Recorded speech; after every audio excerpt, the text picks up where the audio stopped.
ഇന്നലത്തെ എപ്പിസോഡില് Jasmin fry, Gabri roast, Jinto roast ആയിരുന്നെങ്കിൽ ഇന്നത്തെ എപ്പിസോഡില് ജാൻമണി റോസ്റ്റ് ആണ് കേട്ടോ.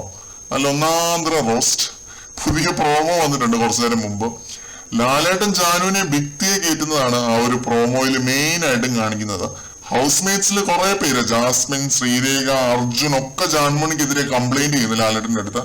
മറ്റേ ശാപവാക്കുകൾ ഉപയോഗിക്കുന്ന ആ ഒരു കേസാണ്. അങ്ങനെ പ്രാഗം മാത്രം ഒന്നും ഉണ്ടായിട്ടില്ല ഇവിടെ എന്ന് ജാസ്മിൻ പറയുന്നു.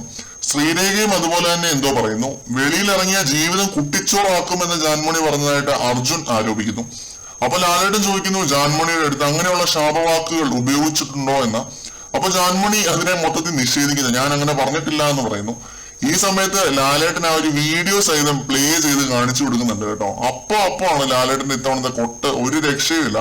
ജാൻമണിയുടെ അപ്പോഴത്തെ റിയാക്ഷൻ പ്രോമോയിൽ കണ്ടപ്പോ തന്നെ എനിക്ക് ചിരി വന്നു. എപ്പിസോഡിൽ അത് എങ്ങനെ വരുമെന്ന് നമുക്ക് കണ്ടറിയാം. എന്തായാലും ഇന്നത്തെ എപ്പിസോഡിൽ ഒരു ത്രൂ ഔട്ട് ലാലേട്ടൻ ഷോ തന്നെ നമുക്ക് കാണാൻ സാധിക്കും. കാരണം ഈ സീസണിലെ ഹീറോ ലാലേട്ടൻ തന്നെയാണ്. നമ്മളിട്ട പോളിൽ ഒരു 60% ആളുകൾ പറയുന്നത് അത് തന്നെയാണ്. ഈ സീസണിലെ കണ്ടസ്റ്റൻസിൽ ആരോടും വലിയ താല്പര്യമൊന്നും തോന്നിയില്ലെങ്കിലും വീക്കെൻഡ് എപ്പിസോഡിൽ ലാലേട്ടൻ വന്ന് ഇവരെ ഗ്രില്ല് ചെയ്തെടുക്കുന്നത് കാണാൻ എന്ത് രസമാണെന്നോ. അയ്യോ, ഇതുപോലെ ആ റസ്മിൻ വേസ്റ്റ് എറിഞ്ഞ കേസിൽ ലാലേട്ടൻ ഒന്ന് ചോദിക്കുമായിരുന്നെങ്കിൽ റസ്മിൻ റോസ്റ്റും ഇന്ന് തന്നെ നമുക്ക് കാണാമായിരുന്നു. ഒരു പ്രത്യേകതരം സാറ്റിസ്ഫാക്ഷൻ ആണ് ഒരു പ്രേക്ഷകർ നിലയിൽ ലാലേട്ടൻ ഇങ്ങനെയുള്ള ബീസ്റ്റ് മോഡിലാവുമ്പോൾ നമുക്ക് കിട്ടുന്നത്. ഭയങ്കര വല്ലാത്തൊരു സാറ്റിസ്ഫാക്ഷൻ ആണ്, പറഞ്ഞറിയിക്കാൻ പറ്റാത്തൊരു സാറ്റിസ്ഫാക്ഷൻ. നമുക്ക് നോക്കാം ഇന്ന് ലാലേട്ടൻ ആ ഒരു കാര്യം ചോദിക്കുമോ എന്ന. മറ്റൊരു അപ്ഡേറ്റുമായിട്ട് നമുക്ക് വീണ്ടും കാണാം.